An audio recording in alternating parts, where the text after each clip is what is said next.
Budget 2026-27 सरकार बोली विकास, लेकिन स्मॉल इन्वेस्टर को लगा वोल्टेज शॉक। वित्त मंत्री सीतारमण ने ऐसे 5 नियम बदल दिए जिसने म्यूचुअल फंड, शेयर और सेविंग सब पर सवाल खड़े कर दिए। यानी अब निवेश करना जरूरी नहीं कि मुनाफा ही दे। बजट 2026-27 में कैपिटल गेन टैक्स के नियम बदलने का प्रस्ताव, जिसका सीधा असर छोटे निवेशकों की जेब पर। दरअसल 1 फरवरी को बजट 2026-27 पेश हुआ, जिसमें टैक्स पेयर के लिए कोई घोषणा नहीं की गई, लेकिन बजट में 5 नए प्रावधानों की घोषणा की गई। इस घोषणा के तहत ये 5 नियम छोटे निवेशकों की लागत बढ़ाने और मुनाफे पर असर डाल सकते हैं। सरकार की ये घोषणा निवेशकों को सट्टेबाजी और शॉर्ट टर्म ट्रेडिंग से दूर रखने के लिए है। इससे सीधे तौर पर निवेशकों के मुनाफे पर सेंध लगेगी। इसका सीधा प्रभाव निवेशकों की जेब पर पड़ेगा। इन 5 नियमों के बदलने के असर दूरगामी होंगे। सॉवरेन गोल्ड बॉन्ड्स पर टैक्स। सरकार ने सेकेंडरी मार्केट से खरीदे गए एसजीवी पर मिलने वाली कैपिटल गेन टैक्स छूट खत्म कर दी, जो कि 1 अप्रैल 2026 से लागू होगी।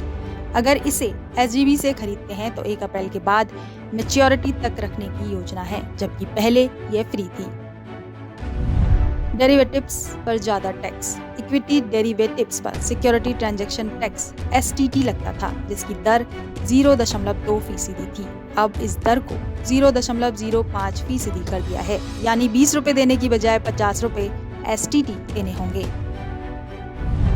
ब्याज खर्च की कटौती पर म्यूचुअल फंड और डिविडेंड से होने वाली आय को लेकर क्लेम नहीं कर पाएंगे। पहले निवेशक मार्जिन फाइनेंसिंग या लोन लेकर निवेश करने पर ब्याज को घटाकर टैक्स बचाता था, लेकिन अब छोटे निवेशकों को पूरी आय पर टैक्स देना होगा, चाहे कितना भी ब्याज क्यों ना चुकाया हो।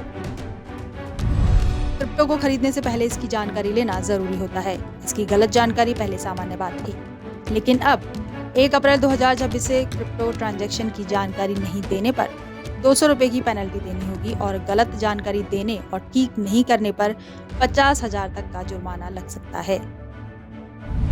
TCS और LRS टैक्स। TCS बैंक या डीलर विदेश भेजते समय वसूला जाता है। हालांकि ये कोई अतिरिक्त टैक्स नहीं है। इनकम टैक्स रिटर्न फाइल करते समय रकम रिफंड भी हो जाती है और एडजस्ट भी होती है। तो वहीं LRS टैक्स, जो कि RBI की एक सुविधा है, इसके तहत भारत के निवासी हर वित्त वर्ष करीब $2.5 लाख तक की रकम विदेश भेज सकते हैं। ये रकम अक्सर शिक्षा, इलाज, यात्रा, गिफ्ट या विदेशी निवेश जैसे कामों के लिए भेजी जा सकती है। बता दें कि ये 5 नियम जहां छोटे निवेशकों को सट्टेबाजी और शॉर्ट टर्म ट्रेडिंग से दूर रखेंगे, तो वहीं ये सावधानी और फायदेमंद वाले भी साबित होंगे।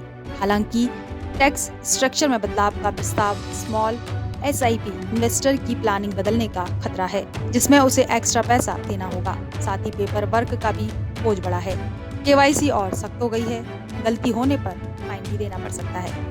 बहरहाल सरकार जहां छोटे इन्वेस्टर के लिए डिसिप्लिन बनाए रखने के लिए जरूरी मान रही है, तो वहीं छोटे निवेशकों के लिए ये 5 नियम किसी बोझ से कम नहीं है। तो क्या बजट 2026-27 के ये 5 नियम इन्वेस्टर को बनाएंगे स्मार्ट, या फिर छोटे निवेशकों के लिए बढ़ाएंगे मुश्किल? इसका जवाब आने वाले दिनों में साफ हो जाएगा। Bureau report, Punjab Kesari TV. हमसे जुड़े रहने के लिए हमारे YouTube चैनल को सब्सक्राइब करें और नई वीडियो की नोटिफिकेशन के लिए बेल आइकॉन को दबाएं।